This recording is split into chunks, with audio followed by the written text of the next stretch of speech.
What's up, Tailgaters? You're in the booth with Tailgate Nate today. Welcome to my channel, Week 5.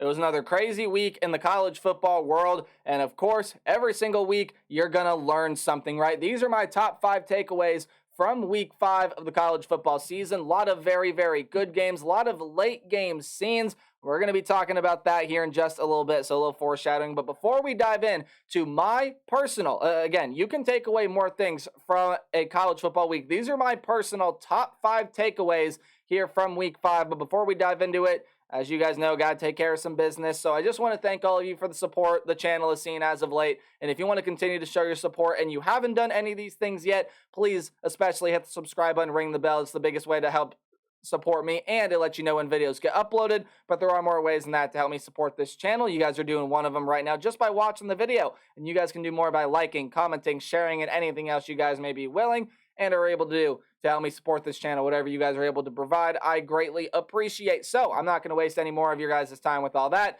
Let's talk about college football. My first 2 takeaways are sort of general takeaways, and we're not going to linger on this one for too long, but last minute heroics seem to be a theme here for 2023, and I predict that that's going to continue throughout the entire season. Just last week, right, you had Ole Miss, apologies for the grainy picture, but you had Ole Miss, Trey Harris with the late touchdown there to beat the Tigers, ended up getting the 2-point conversion there as well. Brock Bowers ended up putting the Georgia Bulldogs on his back, led a couple of late scoring drives to help the #1 team in the nation stay that way, undefeated and on top of the AP poll, although we'll talk about that here later in this video and in my top 25 video as well. And then the Notre Dame Fighting Irish, a heartbreaking final minute drive theme, right?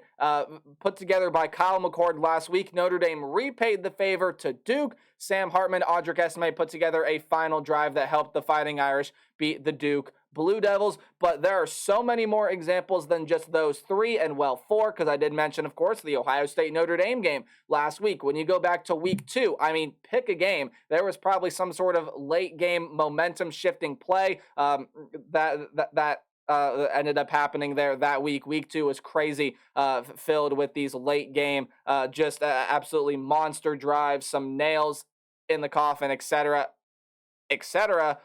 I think this is going to be a theme for this year, and you really know what it does. Last minute heroics, when that sort of becomes a theme this year, it creates chaos. That's what it creates. You want to know what else creates chaos? Not having an elite team in college football this year. This is the latest AP Top 25 that you are seeing on screen right now. And I mean, just pick a team. I bet you I can find a weakness for this team. I'm just going to go through some of the more glaring ones here. Obviously, when you look at that number 9 slot there for USC, that defense has not been up to par all season long. We have definitely seen the team right above them. Ohio State bleed. Texas was in a game right there neck and neck with the Wyoming Cowboys. Florida State struggled to get by a Boston College team that is not looking very good right now. Michigan has had some questionable play from J.J. McCarthy and the offensive line, although they really put together a complete performance last week. Georgia's really struggled to get by teams like South Carolina, UAB, and most recently Auburn. Washington really started to bleed last week as well. They only beat a backup quarterback at Arizona by 7 points. Oregon bled in that Texas Tech game. Obviously, we saw Notre Dame struggle last week. Penn State has struggled this year.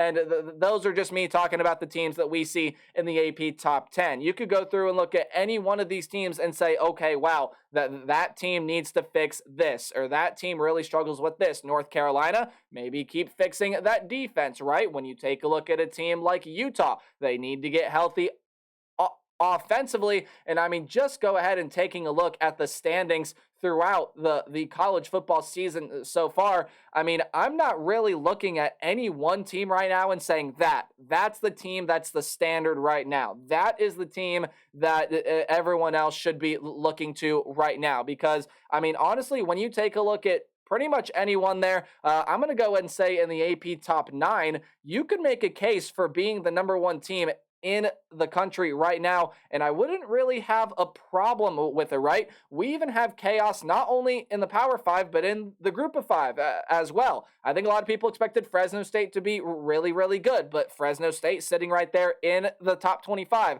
Tulane has had their struggles. UTSA has had their struggles, right? We have teams like Air Force and JMU, and I believe even Marshall, that are sitting there with an undefeated, unblemished record, right? So, and then you take a look at the way that Wyoming has exploded this year as well, right? Memphis playing some really, really good ball. They just went and beat Boise State. So, I mean, we have chaos everywhere, guys. And I know the focus is going to be on the AP Top 25 and on the teams that can go make a national title, or that can make a run at a national title. But chaos is happening everywhere. We do not have an elite team anywhere. And I really even don't think that there is a true front runner in any one single conference either. So what does that create? Along with late game chaos and late game heroics and final minute drives, not having an elite team creates chaos, and boy, is it going to make for a fun college football season. So maybe we start to see a team separate themselves. Michigan was able to do it sort of to an extent last week. They were really able to take care of business there against Nebraska. You could argue Michigan hasn't been tested yet, but we're going to talk about all that in my top 25 video coming out later today. But for right now, I don't believe we have an elite team yet. Now, again, maybe it comes, but not yet. Not yet. All right, let's go ahead and dive into some of the actual games that were taking place this week here. Oh boy, the Wild Wild West, and I'm talking about the SEC West there, right? So for starters, let's go ahead and take a look at the picture on your right, because it's going to be the quicker one to explain. Alabama, we've seen their struggles throughout the entirety of this college football season, and especially offensively, right? It's really been a struggle to be able to get this offense going in Tuscaloosa, but the offense, especially last week, was starting to find its stride, and the defense has really melded together and has really, really come through. But the one, of course, that all of you guys are going to want to be talking about here is the just non-defensive offensive explosion that took place in Oxford, Mississippi this past Saturday. LSU going on the road to play the Ole Miss Rebels. Very, very big game. The loser of this game is effectively eliminated from college football playoff contention. The winner can maybe start a trek to go to Atlanta, right? And now we kind of have this roundabout thing starting, right? Alabama has already beaten Ole Miss. Ole Miss just went and beat LSU.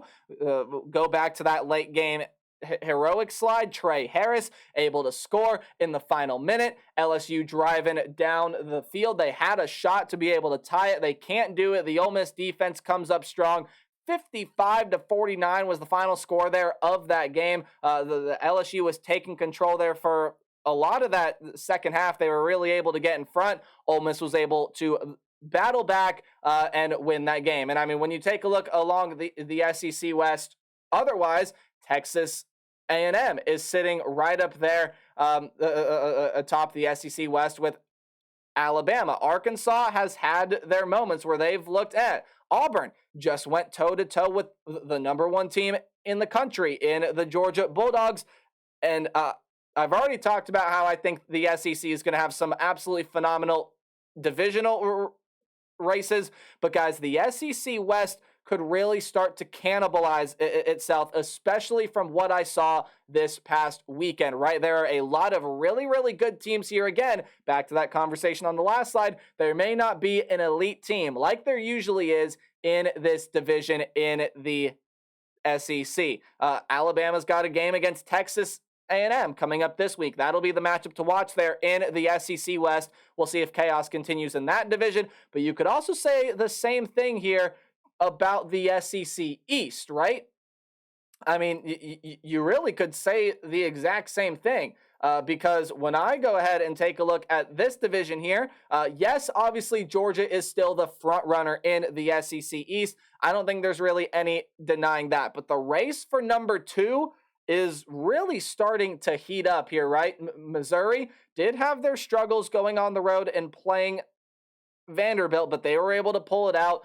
They were able to get that job done. Kentucky looked absolutely phenomenal. How about the game that Ray Davis had? 4 touchdowns, almost 300 yards rushing. The former Vanderbilt transfer ended up having himself just a day, right? He was really, really good. The Tennessee and Tennessee was really able to get back on track here with the win against South Carolina.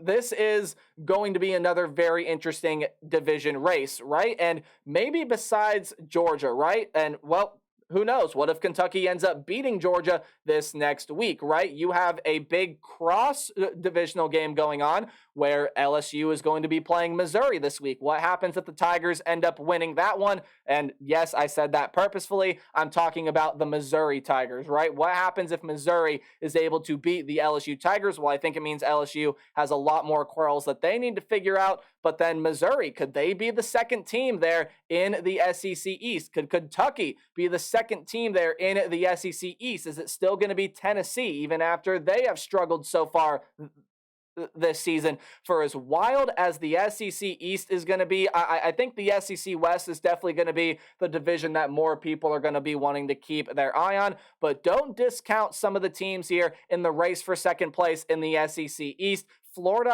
I haven't even mentioned here, is still definitely in that conversation. But again, maybe besides Georgia, we could see the SEC East start to cannibalize itself. Or again, if Georgia continues to, and I don't mean this in a jabby kind of way here, Bulldog fans, but if the Bulldogs continue to play down to their level of competition, who knows, they may lose a game that no one is expecting there as well. What I'm saying in general with these past two slides is the SEC races are going to be something that is very, very entertaining to watch, and we could see a lot of chaos start to unfold within the Southeastern Conference. But my number one takeaway from this past week has to be this game here against, I should say, has to be this game in general when you look at Notre Dame and Duke. Both of these teams were looking to prove something here, right? Notre Dame were looking to prove that, hey, last week against Ohio State, we made some mistakes late. That's not us. We're going to come out here and win this game, prove our playoff contention, which I think is exactly what they did. And again, I said after Notre Dame lost the heartbreaker to the Ohio State Buckeyes that there should be no panic about where Notre Dame is at. This is a true pride and true college football playoff contender, and they proved that here with a comeback win against Duke. But Duke, I think, proved something here as well right now. Riley Leonard did end up getting hurt in this game. I have not seen a whole lot on the severity of the injury. If someone could let me know in the comment section down below, that would be fantastic. But Riley Leonard definitely did not have his best game, but still played really, really well for this Duke team. He was able to put them on his back at times.